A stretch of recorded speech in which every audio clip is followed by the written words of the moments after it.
지난주부터 3주간에 걸쳐서 이제 교회에 리더가 세워지는 것을 바라보면서 우리는 좀 본질에 대한 이야기를 다시 점검하고 있습니다. 지난주는 변화는 여러분 쉬워서 하는 것이 아니라 본질이기 때문에, 진리의 길이기 때문에, 그곳에 생명이 있기 때문에 그 길을 간다고, 하나님께서 원하시는 길이기 때문에 순종하며 가는 것이라고 말씀드렸습니다. 변화가 없는 곳은요, 사실 생명이 죽어 있는 곳이죠. 살아있는 생명은 어떤 식으로든 움직이게 되어 있습니다. 하나님께서는 우리 신세계 공동체가, 그리고 한 사람 한 사람의 신앙이 머물러 퇴보라는 변화가 아니라 움직여 전진이라는, 진보라는 변화를 갖기를 원하신다고 믿습니다. 그래서 우리의 삶이, 우리의 마음과 시간과 물질이, 우리의 헌신이 하나님께 온전히 드려지는 거룩한 소재의 제사가 되어야 됨을 지난주에 나눴습니다.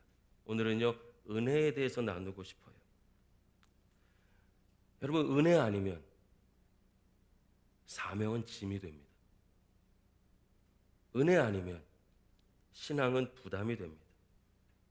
은혜 아니면 나의 능력 없고 있음이 중요해집니다.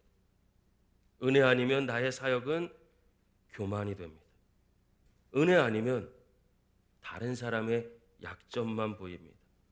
은혜 아니면 나는 넘어지고 낙심합니다. 은혜 아니면 미움과 갈등이 서로를 찌르게 됩니다. 은혜 아니면 우린 살 수 없습니다. 이것이 기독교 신앙이죠.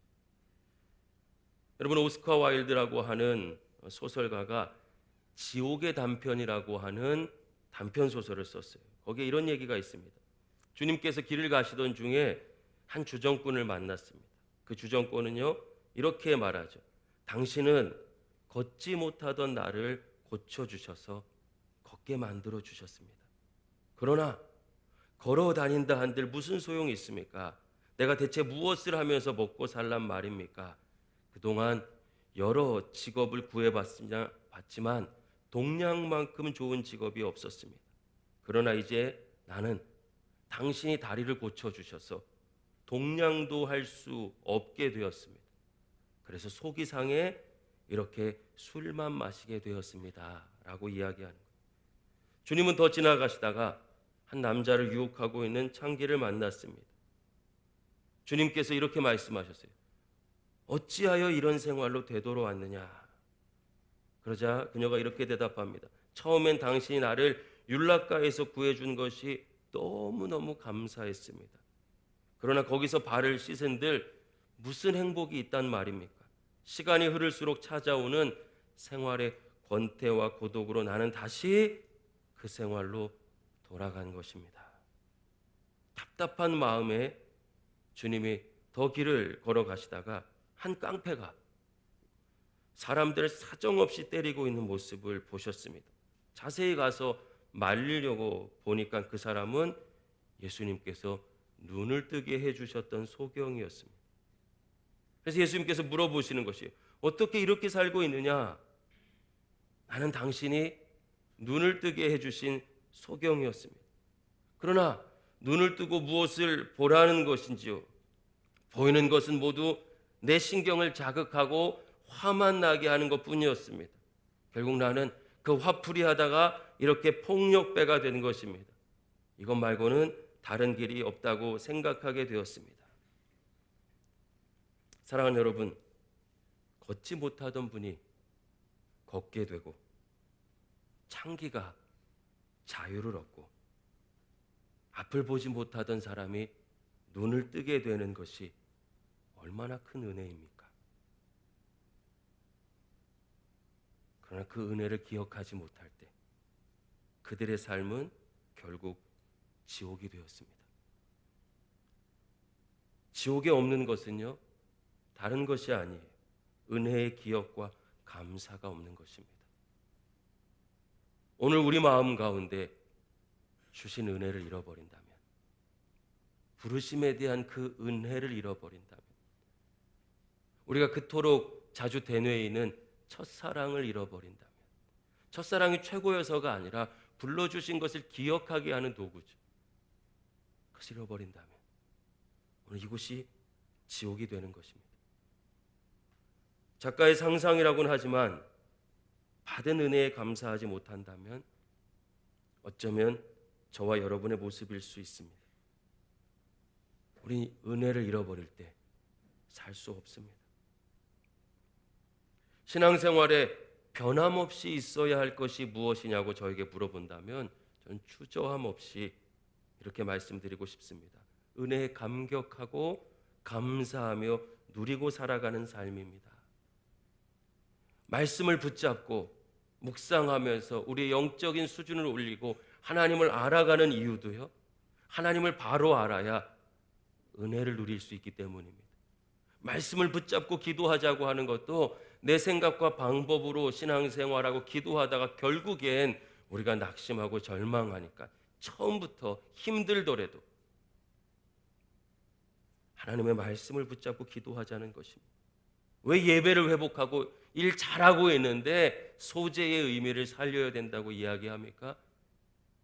은혜를 잃어버리면 소재할 수 없어요. 은혜가 없는 사람의 예배가 하나님께 드려지는 거룩한 소재의 예물이 될 수 없기 때문입니다. 은혜를 위해서, 그 감격을 누리는 기쁨의 삶을 위해서 사실 우리는 신앙의 모든 노력들을 하고 있는 것이죠. 그렇다면 여러분, 우리 믿음의 사람들이 반드시 기억해야 할 은혜는 무엇일까요? 여러분, 한 노예상이 있었습니다. 그는 비싼 값의 노예를 팔아 돈을 버는 것, 과정이나 뭐 이런 것 떠나서 그렇게 돈을 많이 버는 것이 인생 최고의 목표였고 가치였습니다. 주위에서는 그를 냉혈 인간이라고 불렀어요. 그런데 어느 날 여러분, 놀랍게도 주의 은혜가 그의 심장을 두드리기 시작했습니다. 복음이 그 마음속에 들어갔어요. 괴로워하고, 여러분, 은혜가 처음 들어오면 기쁠 것 같지만요, 이전의 삶으로부터 돌아서야 되기 때문에 괴롭습니다. 여러분의 신앙이 퇴보라는 변화가 아니라 진보라는 변화로 나아가려면 처음에 괴롭습니다. 왜요? 익숙해져 있는 나의 옛사람을 벗어버려야 되기 때문에. 그래서 에베소서는요, 그것을 옷을 입는 것에 비유했어요. 옛사람을 벗어버리고 새사람을 입어야 합니다. 여러분, 그래서 힘들 수밖에 없어요. 괴로웠어요. 그 과정을 통해서 자신의 죄악된 삶을 정리하고 신학을 공부해 목사가 됩니다. 그럼 평생 동안 목회를 하는 동안 권위의 상징인 목사의 예복을 입지 않았습니다. 항상 노예복을 입고 예배를 인도했어요. 죄의 노예였던 나를 구해주신 하나님의 은혜가 너무 고맙기 때문에 그 은혜를 잊지 않으려고 노예복을 입고 집례한다는 이야기를 거듭 고백했습니다. 이 목사님의 이름은 존 뉴턴이고요. 그 은혜에 감격해서 감사해서 지은 찬양이 바로 오늘 우리가 함께 했었던 찬송가 305장, 예전 찬송가 405장, 나 같은 죄인 살리신 어메이징 그레이스라고 하는 전 세계인이 가장 감격하며 부르는 찬양입니다. 자신의 고백이었어요. 은혜로 다시 살게 된 자신의 고백이었습니다. 목회하면서요, 가장 눈물을 흘리며 회개하는 분들은 더 많은 죄를 짓거나 더 많은 잘못을 저지른 분들이 아니었습니다. 더 많이 은혜 받은 분들이 자신의 죄를 회개하는 것을 보게 됩니다.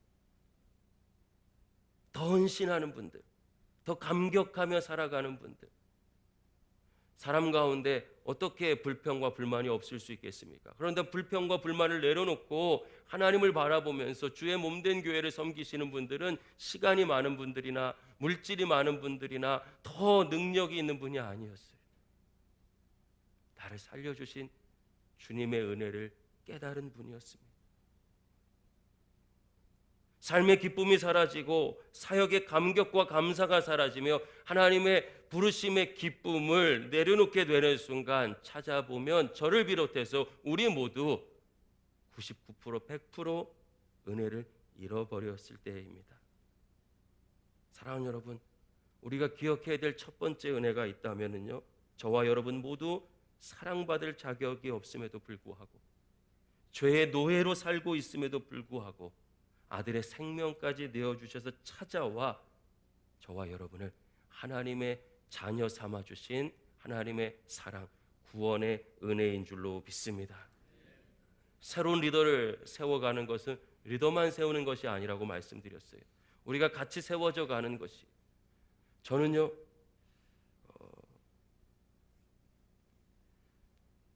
우리 교회에 재정이 아무리 많이 있어도 건물을 또 짓고 싶지는 않아요.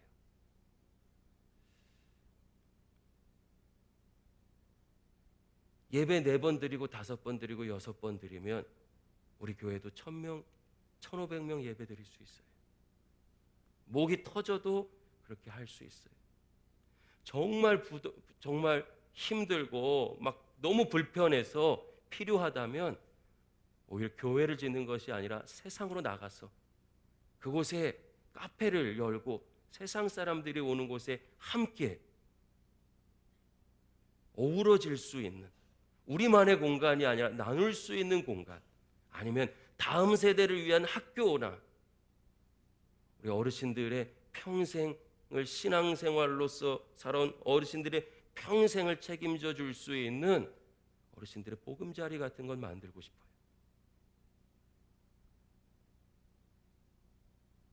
건물을 짓고 싶지 않아요. 교회 건물을 짓고 싶지 않아요. 우리가 교회니까요.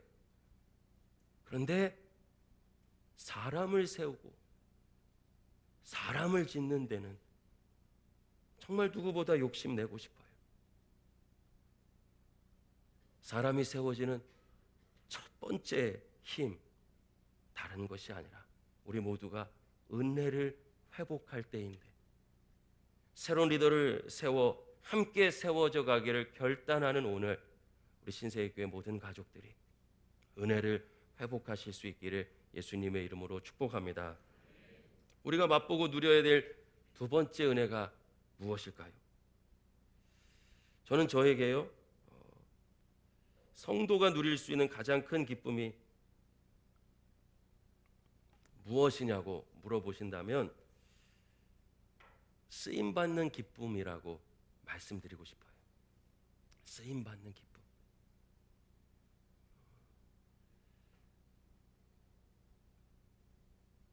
제가 여러 교회에서 부교육자 생활을 했지만 신세계교회에서 가장 크게 배웠던 것 한 가지는요, 여러분의 모습이었습니다.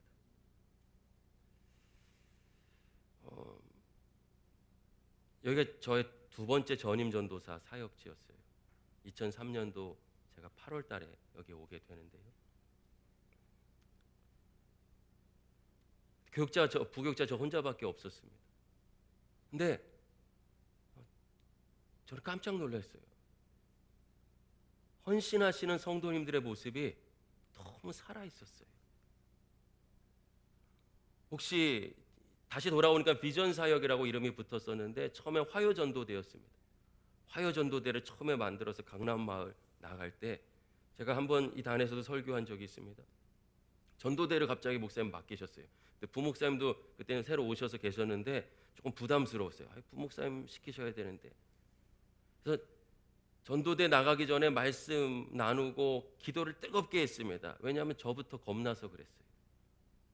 그리고 4단지인가요? 처음에 제일 꼭대기층 올라가가지고 띵동 누르고 나서 제가 어떻게 기도했다고요? 나오지 마라, 나오지 마라, 나오지 마라. 근데요, 그 일을 매주 했어요. 너무 기쁘게.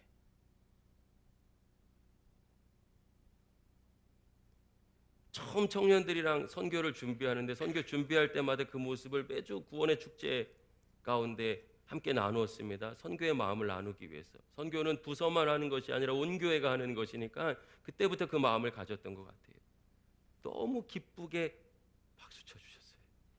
함께 아파해 주시고 함께 울어 주시고, 여러분을 통해서 제가 배웠던 것, 하나님께서 가르쳐 주신 것, 쓰임 받는 기쁨이었습니다. 하나님께서는요, 우리를 하나님의 거룩한 사역에 불러 주십니다. 하나님께서 불러 주셨다라는 것이 어떤 의미인지 깨달아지는 것, 그게 은혜예요. 하나님께서 나를 부르셨어. 하나님께서 내게 맡기셨어. 아무도 보지 않아도, 아무리 하찮은 일도 그것이 깨달아지면요, 너무너무 감격스러워서 순종할 수밖에 없게 됩니다. 그리고 나는 알아요. 내가 더 능력 있고 더 양심적이고 더 좋은 믿음을 가진 것도 아닌데 내게 맡겨주셨다는 것을 알게 돼요. 열심히 할 수밖에 없어요.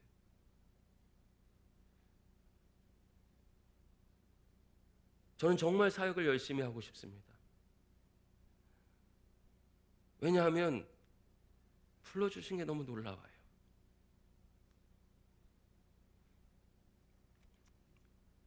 목사 안수를 받은 그 첫날부터 오늘까지 전 두려워요.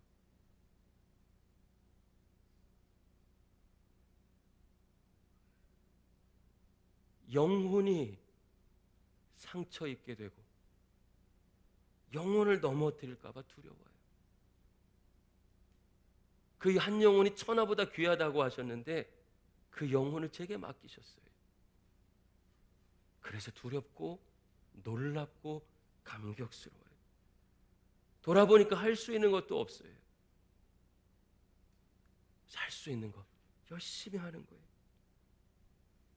아무것도 아닌 무식한 어부 시몬에게 예수님은 거대한 믿음의 반석을 보셨고 그를 베드로라고, 너는 반석이라고 불러주셨어요. 계속되는 실수와 배신에도 끝까지 그를 믿어주셨어요. 그러자 그가 결국 믿음의 반석이 되고 그의 신앙 고백 위에, 그의 신앙 고백이 첫 번째 고백처럼 모두의 고백이 되어서 교회가 됩니다.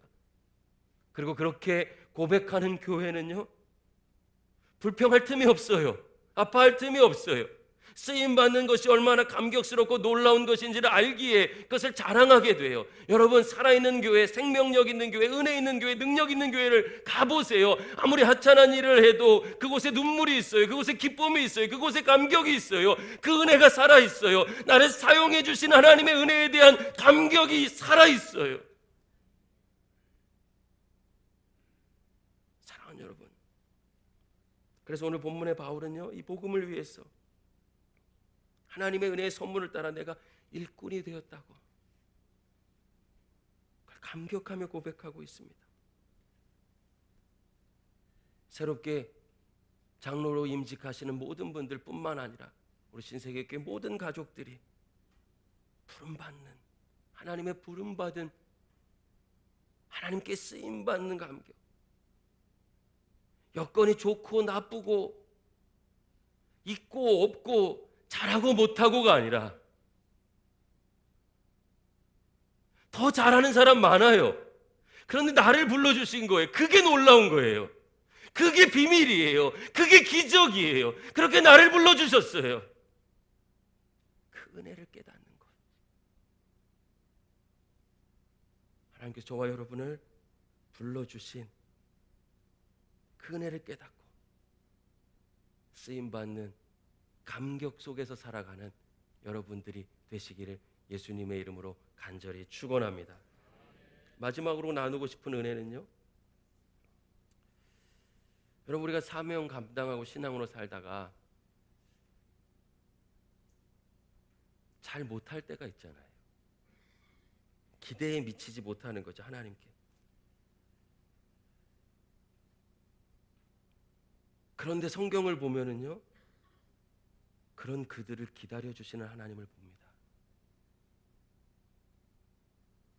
기대에 미치지 못했는데 그럼에도 불구하고 기다려주시고 믿어주시는 것,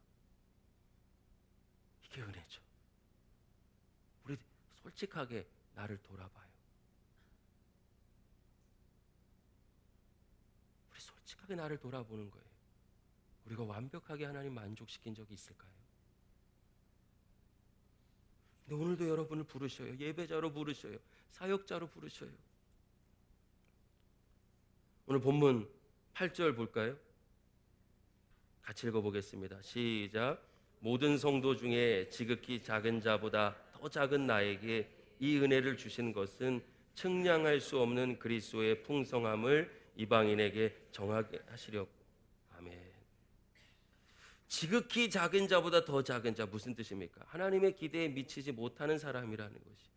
그런데 나를 믿어주셔서, 기대해 주셔서 이방인을 인도하는 하나님의 사람으로, 리더로 쓰셨음에, 불러주셨음에 감격하고 있습니다. 사도 바울이 제일 잘하는 사람이어서 사명 감당한 것이 아니라 사도 바울은 이 은혜를 알고 있었어요. 여러분, 완전히 실패한 베드로에게 또 맡겨주시면서 뭐라고 하십니까? 네가 나를 사랑하느냐? 또 믿어주시고 기회를 주시죠. 신세교회 모든 예배자들과 새롭게 임직 받으시는 우리 장로님들, 능력 때문에 부르신 게 아니에요. 불러주신 게 은혜예요. 그리고 끝까지 기다려주시는 하나님의 은혜를 반드시 경험하시기를 예수님의 이름으로 소망합니다. 필립 얀시라는 분이 계시죠.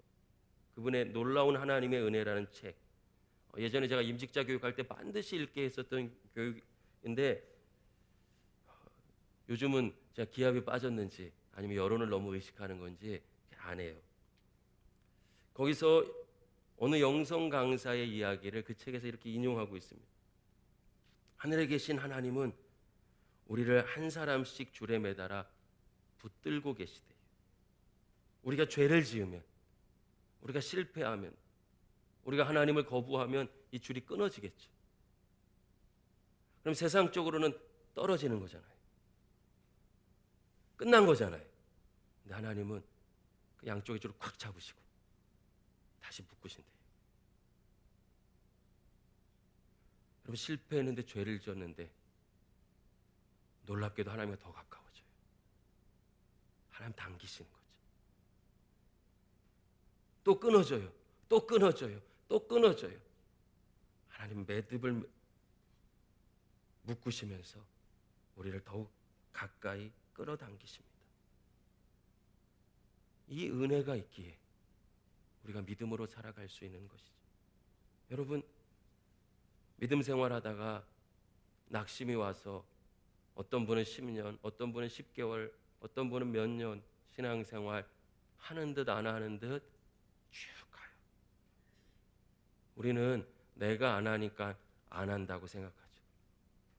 계속해서 멀어지는 것처럼. 근데 어느 날 갑자기 어떻게 돌아옵니까?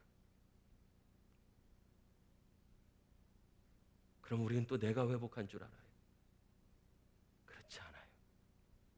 당기고 계셨던 하나님, 그 하나님의 은혜를 깨달은 순간 우리는 다시 회복의 길을 걷게 되는 것이죠. 이것이 하나님의 은혜인 줄로 믿습니다. 오늘은 장로 임직식이 있는 주일입니다. 지난주는 소제를 통해서 우리의 마음의 중심을 하나님께 드리는 신세계 교회가 되자고 마음을 나눴어요. 그리고 오늘은 은혜를 나눴습니다. 은혜를 기억하고. 은혜 없는 사람이 없어요. 은혜 받으라 그러는데 여러분, 조금 잘못된 표현이에요. 은혜는 이미 주어져 있는 거예요. 여러분, 은혜는 이미 주어져 있는 것이. 그 은혜를 기억하고 깨닫는 사람이 누리게 되는 것이죠. 여러분, 은혜를 기억하고 감사하고 누리는, 구원받음의 은혜를 기억하고 사용해 주시는 은혜를 기억하고 실패하고 낙심하고 좌절하고 능력 없음에도 불구하고 기다려주시고 끝까지 믿어주시는 그 은혜를 기억해서 감격 속에서 살아가는 우리 신세계교회 모든 가족들이 될 수 있기를, 특별히 임직 받으시는 네 분이 되시기를 예수 그리스도 이름으로 간절히 축원합니다. 기도하겠습니다.